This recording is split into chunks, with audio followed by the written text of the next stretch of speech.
There's only one mistake you can make. And the mistake you can make is study the world, get anxiety about something going on somewhere in the world, and sell your Bitcoin. As people realize they can borrow against something, then they realize they never have to sell it. I tell people we will be buying Bitcoin at the top forever. The reason I say do not sell your Bitcoin is because if I look back at my life as an investor, the things that I regret are when I found a really good idea and I underinvested in it. Google was a good idea, Facebook was a good idea, Apple was a good idea, Amazon was a good idea. A digital monopoly that changes the world for 1 billion people is a good idea.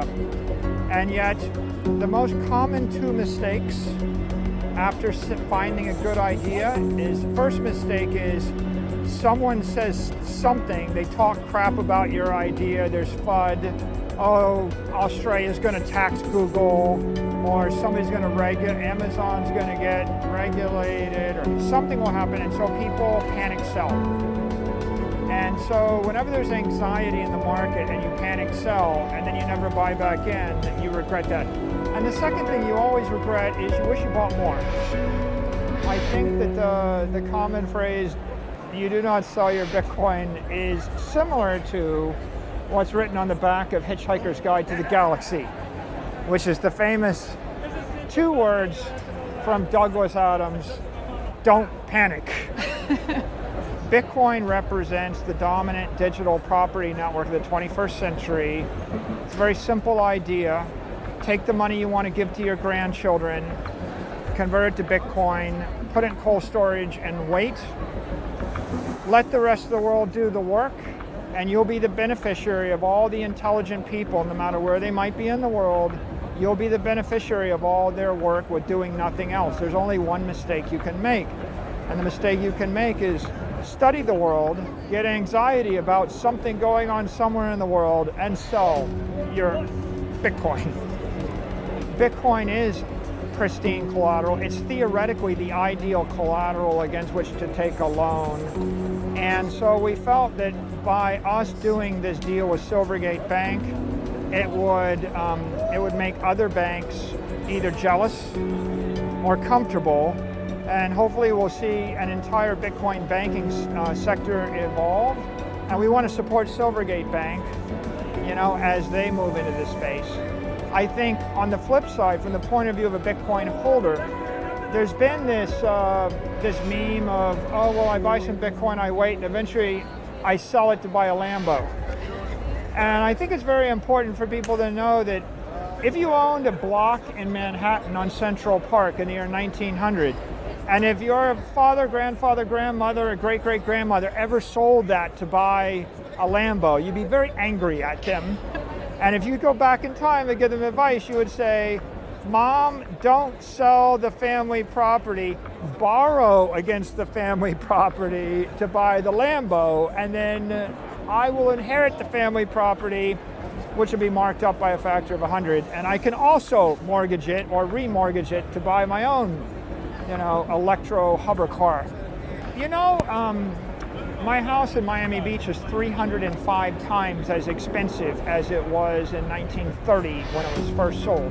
I have the bill of sale on my wall. If you back calculate, you conclude that the actual inflation rate of the money supply against scarce desirable assets is 7% a year for 100 years. The government statistic is less than 2%.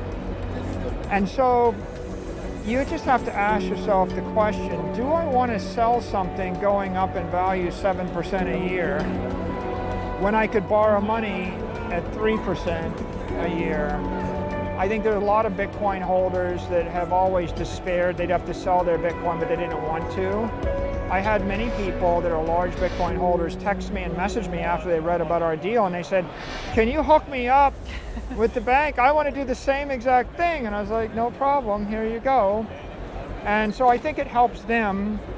I think it also is very helpful in the institutionalization and the maturity of the asset class, because if you roll the clock back to the 90s, it used to be They say in Mexico, you couldn't get a mortgage.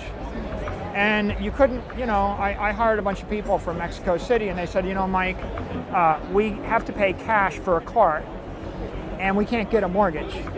And so no one can buy anything. Yeah. Remember the great American program was Fannie Mae and Freddie Mac, and the idea was to make it easy to securitize mortgage so that you could drive down the price of borrowing so that a 23-year-old could buy a house. And I think that Bitcoin as an asset class, right, is going to benefit from the same securitization and the same financial development. As people realize they can borrow against something, then they realize they never have to sell it, and then they start to stretch their time horizon from it's a 36-month speculation to it's a 36-year holding. I tell people we will be buying Bitcoin at the top forever. I'm not trying to time the market. I don't intend to stop. You could think of MicroStrategy as we're kind of like your non-existent spot ETF. Yeah. If there was a spot ETF, you'd be paying 1% fee, and it would be not leveraged. With MicroStrategy, we have a software company that generates cash flow, and so we convert our cash flows into Bitcoin, and so we don't charge you a fee. We give you a yield, and between the cash flows from the software company and just a little bit of leverage that we can take via things like the Silvergate loan, we can give you a spot ETF that generates a 4 or 5% tax-deferred yield. It should get exponentially more expensive to buy the Bitcoin, but that's okay. When Bitcoin's 500,000 a coin, someone's going to say, well, why are you buying that? You bought some at 10,000. And the answer is going to be because it's more scarce, desirable property than anything else that I could buy. And when will you sell it? You're not going to sell it until you've got something better to buy, but there isn't anything that I could see in this universe better to buy. So as we generate cash flows, we think that the responsible thing to do for our shareholders is we convert currency which is devaluing into an asset which is appreciating.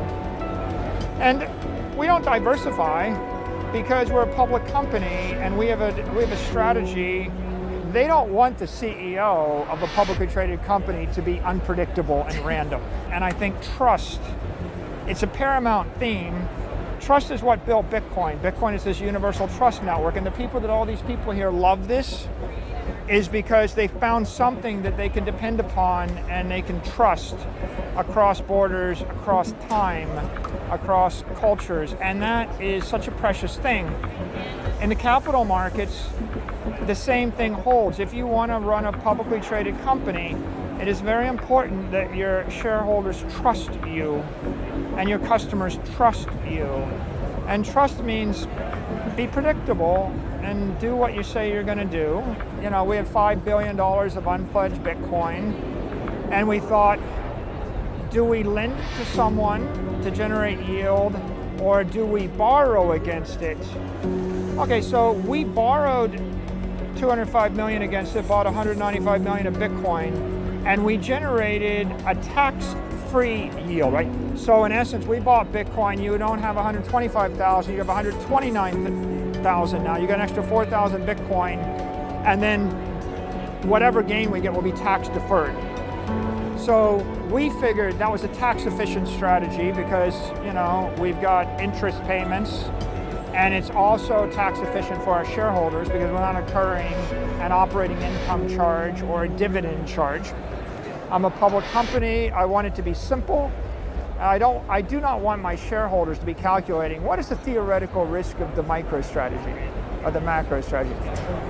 There's a benefit to being simple and predictable. Plus, I just want the Bitcoin. So I feel like we've got really good support from the administration.